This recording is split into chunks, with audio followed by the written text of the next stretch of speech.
All right, we're gonna go ahead and get started. Good evening, everyone. Thank you for joining this evening's call. And for those that will be watching this recording, we'll know that you will find this call very, very important in terms when it comes to getting the money. The kids say, just give me my money. But that's most important, not just from the aspect of ensuring that we have the funds to do what we want, but most important, that we also have the funds to ensure that our kids, the next generation of leaders, have access to higher education. One thing that the NAACP is committed to is not only advocacy, but also education in that same vein. So with that, we have an important call, not just in terms of understanding and showing responsibility, showing tips and best practices in terms of the funding that the NAACP has, but to better shape you as an individual who wants to obtain higher education, access funds, and navigate in that system in the realm of education.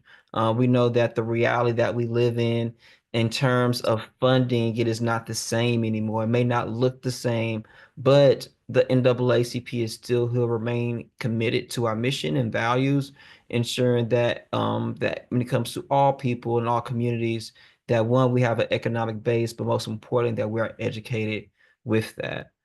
So today, this afternoon, this evening, I have the honor to support this call to facilitate. But you'll be hearing from other experts within the NAACP and outside of the NAACP that's also made great impact in terms of education supporting the next generation.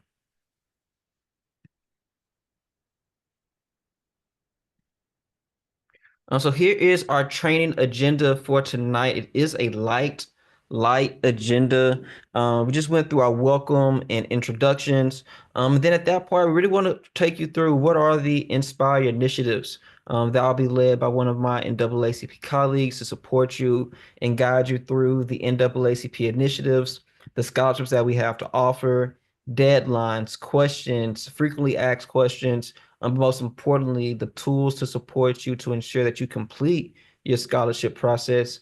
And then we're going to hear from one of our partners, our friends, and other experts in the field of education to support you all with other additional tips, not just to support you when it comes to applying for schools, but to further support you in navigating which institution of higher learning can be of service and best support to you with more resources to support you beyond this call. We'll end with question and answers, and then that will wrap up our call for this evening. At this time, I have the honor to introduce one of my colleagues in the movement. You would not be here if you probably did not hear from this woman or received her email or even know about the Inspire initiatives. Miss Francine Jackson, who serves as our program manager for the Inspire initiatives. Good evening and welcome.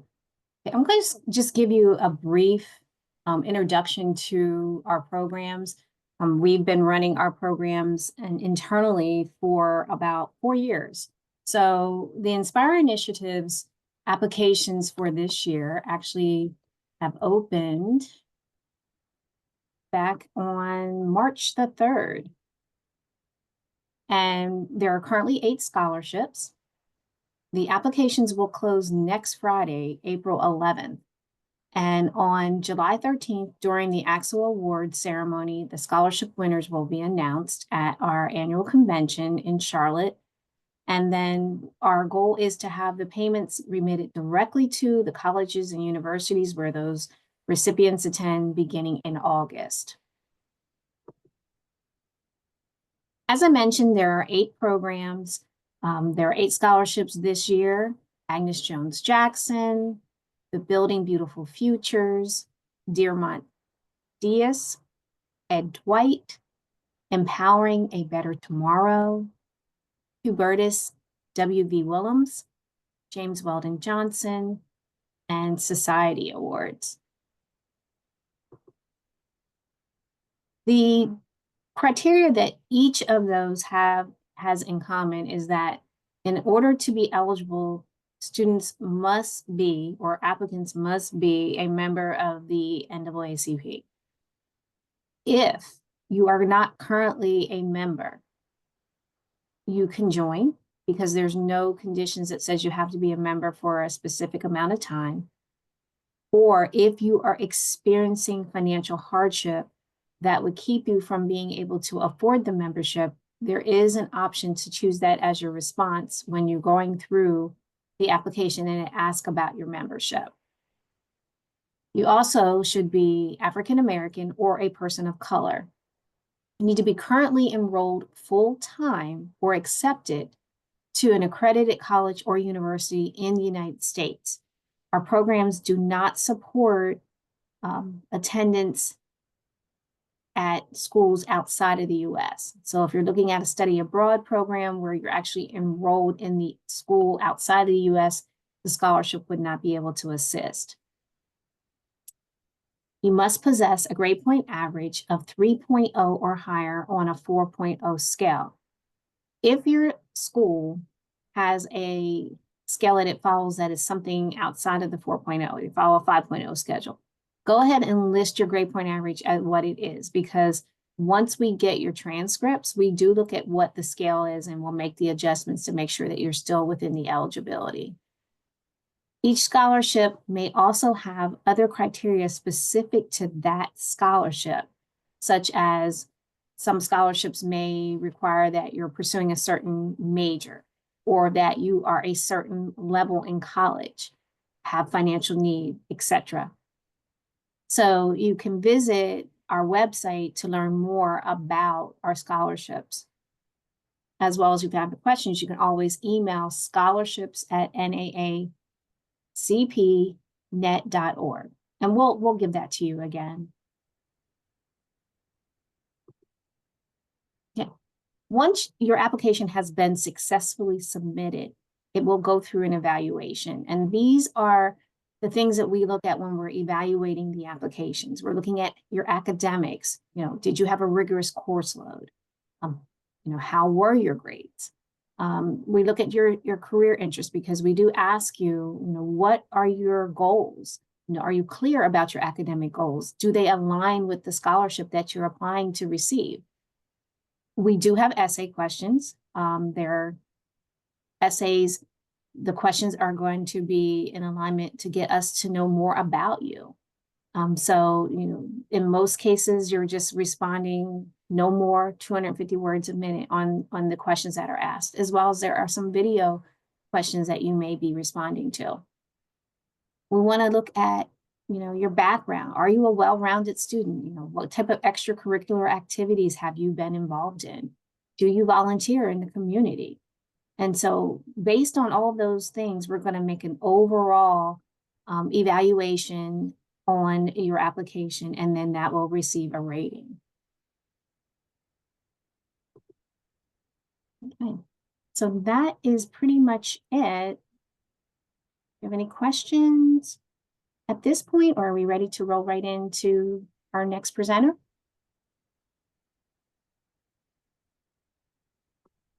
Oh, this is good. Thank you for sharing that. Sure. Great scene overall. I think that one, hope that everyone paid attention in terms of the timelines, what scholarships are available, but most importantly, what the scholarship is requiring for you. Um, I know that Francine went through a number of different ones as far as criteria, but they do vary based off of the scholarship. I know that everyone doesn't have a essay attached to it. There are different methods of how you can apply, but making sure that you are attentive towards that. What we'll do at this moment is that we will transition to our next presenter at this time. And this one, what we always understand is that, yes, it is always great for us as the NAACP to have our own, but also for us to work with other partners and other experts in the field to ensure that we're working together. What we realize is that when we work together, that's when we are the strongest. And the only way that can happen is if we're actually in unity. So the next individual is somebody that I've met in passing in the area, but somebody that is a fierce advocate of youth and a developer of youth. This person is, This person is Miss Armani McMillan, who is the founder and executive director of DMV Impact. When I met this individual, I was highly impressed with the amount of scholarship funding that she has supported, facilitated, not for herself, but for other youth in the area that she serves. Over millions of dollars of scholarships that she has facilitated and helped youth obtain to go to college for free. It's nothing as far as in a mistake or a typo in that. I said that is for free. So really want to make space for her to share more of her insights. But most importantly, what does it mean and how do we find ourselves from dreaming of college to get into college? So I will kick it to you, Miss McMillan.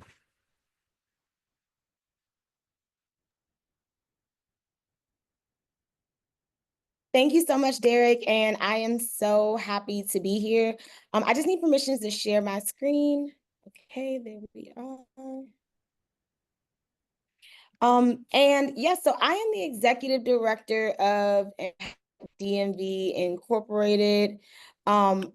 We are a nonprofit organization based in the DC metro area, and we provide a great leadership development programs that help youth accomplish their collegiate goals. Tonight, I just wanted to talk to you all about just various opportunities and how to best also approach not only this opportunity at the NAACP, but others, as you all are looking for scholarships. So first, I just want to quickly go over some of the scholarship categories. So you all are familiar with the vast options that are out there. So you're probably familiar with merit-based scholarships. And merit-based scholarships are awarded due to like academic achievements, athletic achievements, and various talents. There's need-based, which means that they evaluated your FAFSA and they determine how much money you need to attend school. There are demographic specific scholarships for various groups, field of study specific scholarships. So if you know what you want to major in, it's always nice to get specific. Political government scholarships. So you can reach out to your local congressmen, senators, various local politicians that award scholarships on an annual basis. And a lot of those scholarships are renewable if you reapply. And then we have employers who give out student loan repayment benefits. I'll dive into that a little deeper in a second.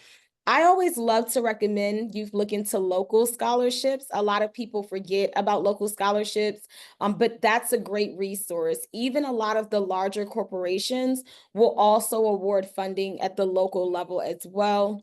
And then speaking of corporations, most Fortune 500 companies do award scholarships for various reasons. Normally they align with whatever industry they're specifically a part of. Religious organizations, so if you're a part of a faith-based or religious community, that's always a great resource to tap into as well. And then competitions and contests, and I put this one last. These can be pretty lucrative, but you want to be very careful when you're looking into competitions and contests for scholarships. Please be wary of giving out like your social security number to just random scholarship resources and things like that if you're not 100% sure that this is going to be an actual awarded scholarship. So let's go into the employment contingent tuition program. So a lot of different employers will give you tuition reimbursement, or they will pay off your student loans contingent upon you work with them after you complete your degree. The military is known for awarding ROTC scholarships. There are various healthcare employers that offer loan forgiveness for service. There are teacher education programs where in return for them covering a part of your tuition, you will work in likely an underserved community as a teacher. There are various government agencies who have worked to learn programs like the CIA, the DoD, the FBI, and various other agencies. And then corporate scholarship to work programs. So there are various corporations where as you work with them, likely full-time or a certain number of hours, they will provide funding for you to go to school. And some of those popular corporations are Chick-fil-A and Starbucks and quite a few others where some of you might already work and just not know that they have those programs. Then we have out-of-state major specific scholarships, and I am going to make sure that all of you get this presentation so that you're able to look into this a little deeper. But there are a lot of resources right where you live. So it's really important that you take a deep dive in your current state and see all the resources that are afforded to you so you don't miss out on something that you look back and wish you pursued later. And I wanted to give you a quick, like, step-by-step scholarship search guide. So number one, you want to start early. Whether you're in ninth grade right now or you're a graduating senior, you want to start early and look for a lot of opportunities.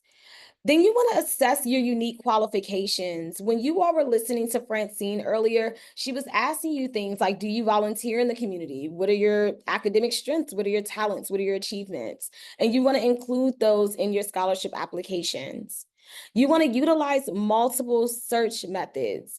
And this is really important because a lot of people just think that I'm going to look online, but you can find scholarships everywhere from Google searches to TikTok to Instagram, various different opportunities. You also want to look locally, reach out to your guidance counselors. You want to reach out to the universities and don't take no for an answer. You always want to be polite, but continue to email them.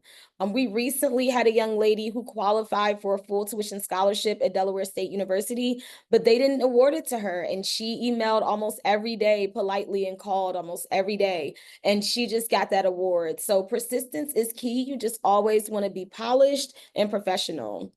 And then you want to look into your specific industry. So if you know you want to be a nurse, what are the scholarships out there for future nurses? And apply that same logic and methodology to your own intended career field. You want to organize and prioritize opportunities. So create a spreadsheet, keep yourself organized so you don't miss deadlines.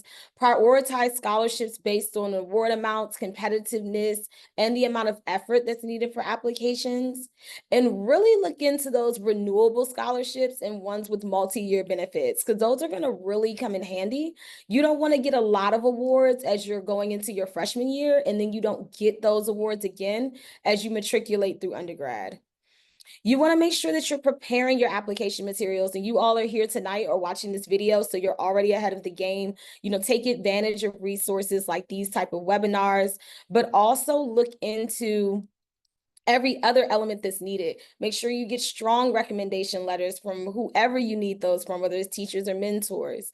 You want to develop flexible essay templates that you can customize so you can apply faster. And then you should have a resume that highlights your achievements and community involvement. Again, Francine mentioned your involvement in the community. A lot of scholarship awarding corporations and nonprofit organizations, they want to see your community involvement. It's hard to remember all of that, so having a resource is really beneficial. And then lastly, apply strategically and consistently. You want to start with easier, less competitive scholarships to build your confidence, but then apply to those with a lot of volume. Don't just go after the big ticket scholarships. Little money adds up, so if it's $1,000, 500 here, 10,000 there, you want to apply to everything to give yourself better options. And we at Impact DMV always recommend setting monthly and weekly goals, not just throughout grade school, but also while you're in college. There are a lot of scholarships for college students as well. And then I just wanted to end by giving you some common scholarship essay mistakes to avoid. Everybody tells you what to do, but I wanted to make sure you all learned what not to do as well. So you don't want to send generic one-size-fits-all essays without customization. Customize them. You want to make sure that you're aligning with exactly what they're looking for.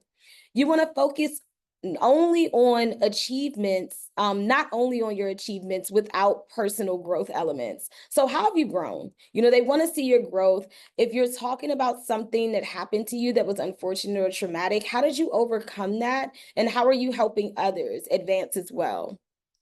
You want to make sure to avoid missing the prompt's actual questions or theme. Follow the directions. Make sure that you're reading it. Get someone else to read it that you can trust to ensure that you're on the right track. You mentioned this tonight as well.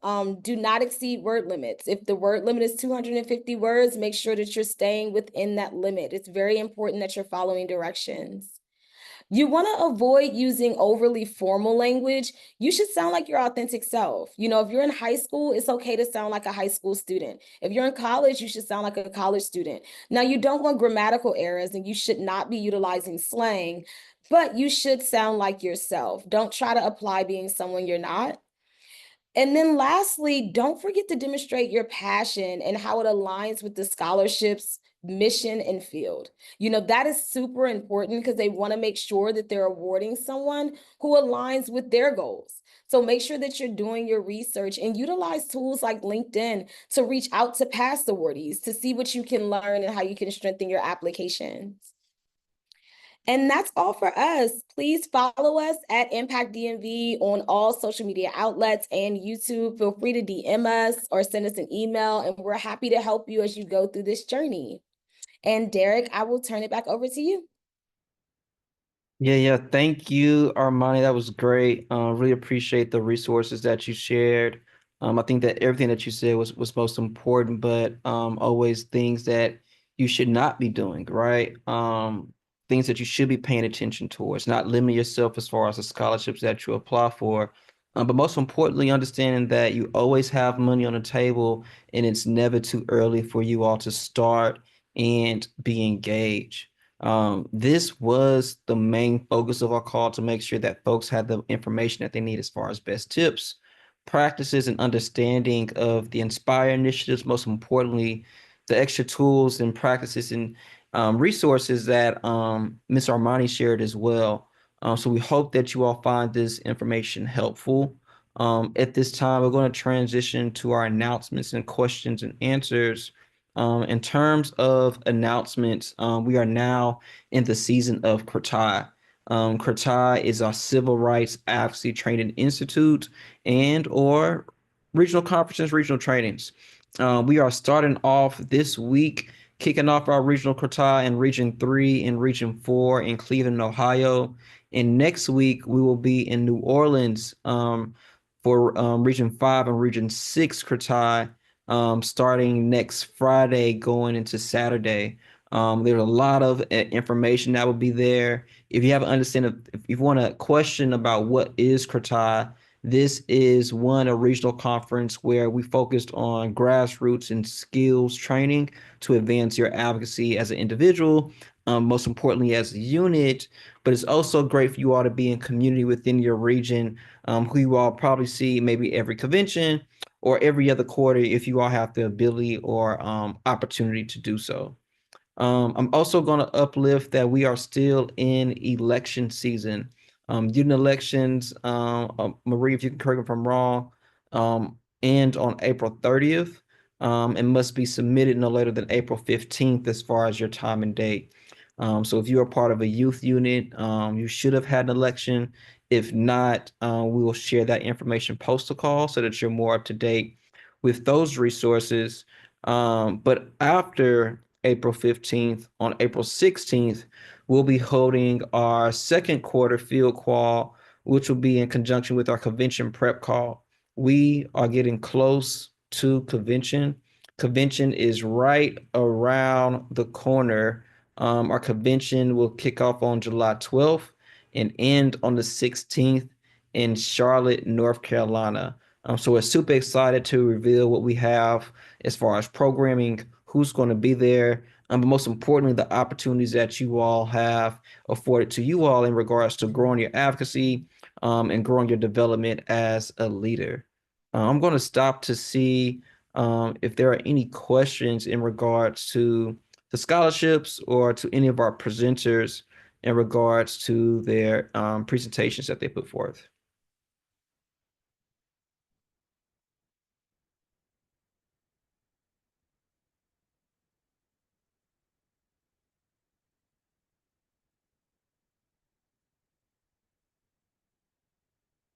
Oh my God, no, someone said they can unmute themselves. You should be able to unmute yourself now.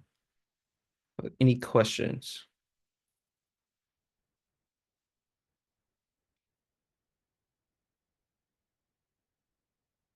All right. If not, NAACP National Convention of the conference, CRATI. Civil Rights Advocacy Training Institute, CRATI.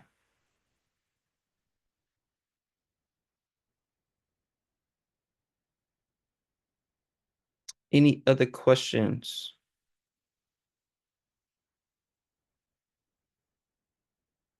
I know folks, I see two folks are joining a little bit at the end. We do have a recording for this call, so this will be sent out to you in the registrants.